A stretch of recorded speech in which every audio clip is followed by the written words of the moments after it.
السلام علیکم ورحمۃ اللہ. اذان دے دیں. اللہ اکبر اللہ اکبر اللہ اکبر اللہ اکبر اشہد ان لا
أشهد أن لا إله إلا الله وحده لا شريك له وأشهد أن محمدا عبده ورسوله أما بعد فأعوذ بالله من الشيطان الرجيم بسم الله الرحمن الرحيم الحمد لله رب العالمين الرحمن الرحيم مالك يوم الدين إياك نعبد وإياك نستعين اهدنا الصراط المستقيم صراط الذين أنعمت عليهم غير المغضوب عليهم ولا الضالين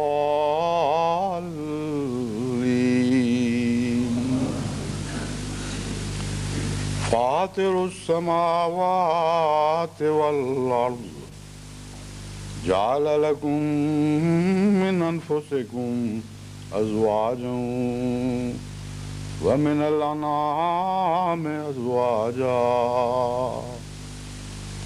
يذرأكم فيه ليس كمثله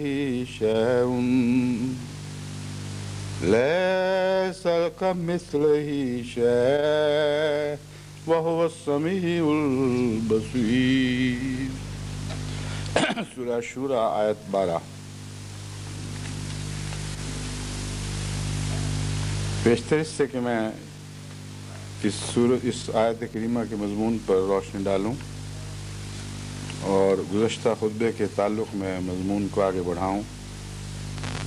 اجتماعات اور جلسوں سے متعلق ایک اعلان کرنا چاہتا ہوں، کیونکہ اب یہ رواج عام ہوتا جا رہا ہے کہ خطبوں کا ذکر اجتماعات کے ذکر سے، خطبوں کا آغاز اجتماعات کے ذکر سے ہو. اس لیے وہ جماعتیں جو اب اجتماعات منعقد کرنے والی ہیں ان کی طرف سے درخواستیں آتی رہتی ہیں اور ہم ان کو جمعہ وار مرتب کر رہے ہیں تاکہ جس حد تک بھی ممکن ہو ان کا ذکر خیر چل پڑے تو ان کو بھی خوشی ہوگی، وہ محسوس کریں گی کہ ہم بھی اس اجتماع میں، اس خطبے میں گویا موجود ہیں اور حاضر ہیں۔ اور سب دنیا میں ایسے اجتماعات کی تحریک بھی ہوتی رہے گی، تو جب تک توفیق ہے انشاءاللہ، یعنی وقت کے لحاظ سے اس وقت تک یہ ذکر چلتا رہے گا۔ مجلس انصار اللہ ضلع راولپنڈی اور مجلس مجالس خدام الاحمدیہ ضلع وکاڑا اور رحیم یار خان کے سالانہ اجتماعات 30 ستمبر سے شروع ہیں اور آج اختتام پذیر ہوں گے، یعنی کل سے شروع ہو کر آج ختم ہونے والے ہیں۔ ضلع قصور کی تینوں ذیلی تنظیموں انصار، خدام اور لجنہ کے سالانہ اجتماعات آج 1 اکتوبر کو منعقد ہو رہے ہیں۔ جماعت احمدیہ موریشس کا جلسہ سالانہ 1 سے 3 اکتوبر تک منعقد ہو رہا ہے۔ جماعت احمدیہ فرانس اپنا تیسرا جلسہ سالانہ 2-3 اکتوبر کو منعقد کر رہی ہے۔ مجلس خدام الاحمدیہ ہالینڈ کا سالانہ اجتماع کل سے یعنی 2-3 شروع ہو کر 2-3 اکتوبر تک رہے گا۔ لجنہ ہندوستان کے ماہ اکتوبر میں مختلف صوبوں میں اپنے اپنے صوبائی اجتماعات منعقد ہو رہے ہیں۔ پہلے ایک مرکزی اجتماع ہوا کرتا تھا، لیکن چونکہ ملک پھیلا ہوا ہے اور بعض علاقوں میں جماعتیں بہت غریب ہیں، ان کے لیے ممکن نہیں ہوتا تھا کہ وہ سب قادیان اکٹھی ہو سکیں، تو قادیان جلسہ سالانہ پہ اکٹھے ہو جاتے ہیں اور اجتماعات صوبائی صورت اختیار کر گئے ہیں کہ ہر صوبے کا اجتماع الگ ہوتا ہے۔ تو صدر صاحبہ لجنہ صاحبزادی امت القدوس صاحبہ نے لکھا ہے کہ ان سب اجتماعات میں ان کو دعا میں یاد رکھا جائے۔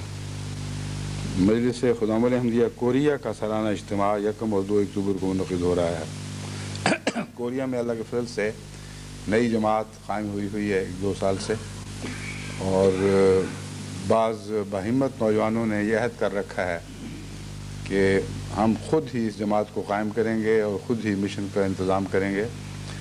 تو پہلے تو جو عہد کر کے گئے تھے ان بیچاروں نے بہت خدمت کی، مگر مالی حالات نے پھر اجازت نہ دی۔ اب ان کے بدلے کچھ اور خدام وہاں پہنچ گئے ہیں، اور جاپان کی مجلس یا جماعت ہر طرح سے ان کے اوپر ان کی سرپرستی کرتی ہے، ان کی مدد کرتی ہے۔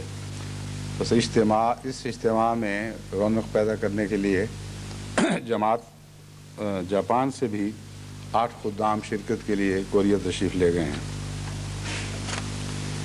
جیسا کہ میں نے بیان کیا ہے، پیغام تو سب کے لیے پیغام واحد ہی ہے، لیکن اس موقع پر اتنا یاد کرا دیتا ہوں کہ اللہ تعالیٰ کے فضل کے ساتھ گزشتہ عالمی بیعت کے بعد جو جلسہ UK پہ ہوئی تھی، جماعت میں تبلیغ کا ایک نیا ولولہ پیدا ہو چکا ہے، اور ہر جگہ سے یہ خبر مل رہی ہے کہ وہ علاقے جو اس بیعت کروانے میں پیچھے رہ گئے تھے، وہ بڑے جوش اور ولولے کے ساتھ نئے ارادے باندھ رہے ہیں کہ ہم بھی انشاءاللہ آئندہ سالانہ بیعت میں بھرپور حصہ لیں گے۔ اور جہاں خدا کے فضل سے کامیابیاں ملی تھیں، ان کی طرف سے بعض جگہوں سے تو یہ اطلاع مل رہی ہے کہ ہم دگنا نہیں بلکہ کئی گنا زیادہ پھل حاصل کرنے کی کوشش کریں گے، اور 2 گنا کرنے کے ارادے تو عام مل رہے ہیں۔ اس لیے ساری جماعت دعاؤں میں بھی شامل ہو، اور تمام ذیلی تنظیمیں خصوصیت کے ساتھ اپنے اپنے دائرے میں بھی کام کریں اور جماعت کے اجتماعی منصوبے میں بھی ان کی مددگار ہوں۔ جہاں جماعت کا اجتماعی منصوبہ چل رہا ہو، وہاں ذیلی تنظیموں کا الگ 1.5 انچ کی مسجد بنانے کا کوئی حق نہیں رہتا۔ وہاں ہر ذیلی تنظیم کا ممبر، خواہ عورت ہو، مرد ہو، بچہ ہو، وہ جماعت کی مجموعی حیثیت میں شامل ہو کر افراد جماعت کے طور پر کام کرتا ہے۔ اور جہاں نظام جماعت اجازت دیتا ہے کہ اپنے دائرے میں کچھ اچھے کام الگ کرو، تاکہ خصوصی جوش اور خصوصی توجہ کے ساتھ ایک خاص حلقے میں کام آگے بڑھے، تو وہاں یہ بہت ہی مستحسن بات ہے۔ بس عمومی نظام جماعت کا احترام رکھتے ہوئے اپنے دائرہ کار کے اندر جہاں تک آپ کو اجازت اور توفیق ہے، آپ بھی اس کام کو آگے بڑھانے کی کوشش کریں۔ اور یاد رکھیں کہ جب ہم پھل کی بات کرتے ہیں تو پھل تو آسمان سے ملتا ہے، زمین پہ کوشش ہوتی ہے، بس آپ کی کوئی کوشش کامیاب نہیں ہوگی جب تک آپ غیر معمولی طور پر دعائیں کرتے ہوئے اللہ تعالیٰ سے خدا اس کا فضل نہ مانگیں۔ آسمان ہی سے پانی اترتا ہے، خواہ وہ زمین سے ہی اٹھتا ہو، لیکن صاف شفاف حالت میں بخارات کی صورت میں چڑھتا ہے اور زمین کے گند چھوڑ جاتا ہے۔ یہی حال دعاؤں کا ہے، وہ دعائیں ہی ہیں جو آسمان کا پانی بن کے اترا کرتی ہیں، اور وہی دعائیں مقبول ہوتی ہیں جو انسان کی دنیاوی آلودگی سے پاک ہو کر خالصتاً للہ بخارات کی شکل میں اٹھتی ہیں، اور وہی ہیں جو آسمان سے اللہ کی رحمتوں کا پانی بن کے برستا ہے اور اسی سے پھل لگتے ہیں۔ تو پھر ضروری ہوا کہ ہم کوششیں تو بہرحال کریں، لیکن پھلوں کی توقع اللہ سے رکھیں اور ایسی دعائیں کریں جو آسمان پہ مقبول ٹھہریں اور ہم پر اللہ کے فضل بن کر برسیں۔ بس آپ سب کے لیے یہ پیغام واحد ہے۔ اب میں اس مضمون کی طرف واپس آتا ہوں جو گزشتہ جمعے میں چل رہا تھا۔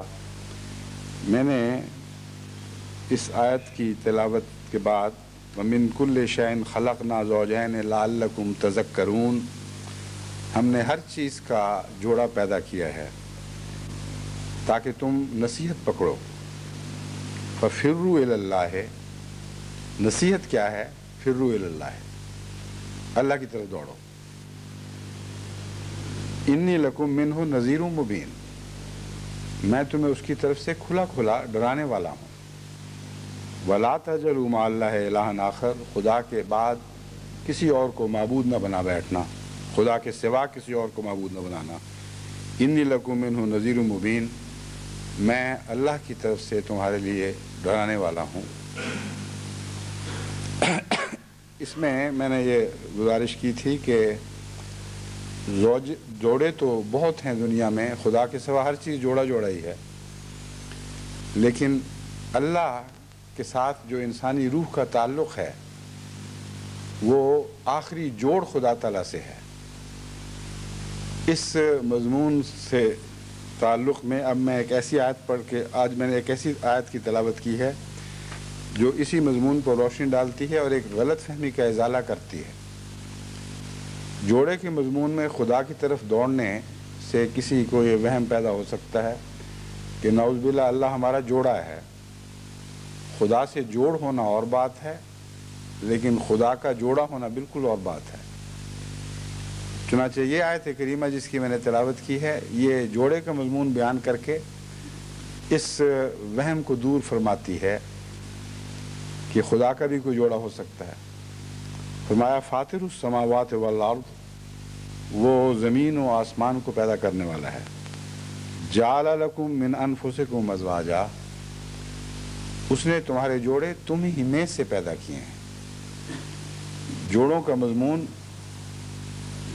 باہم ایک ہی قسم کے نفوس سے تعلق کو چاہتا ہے۔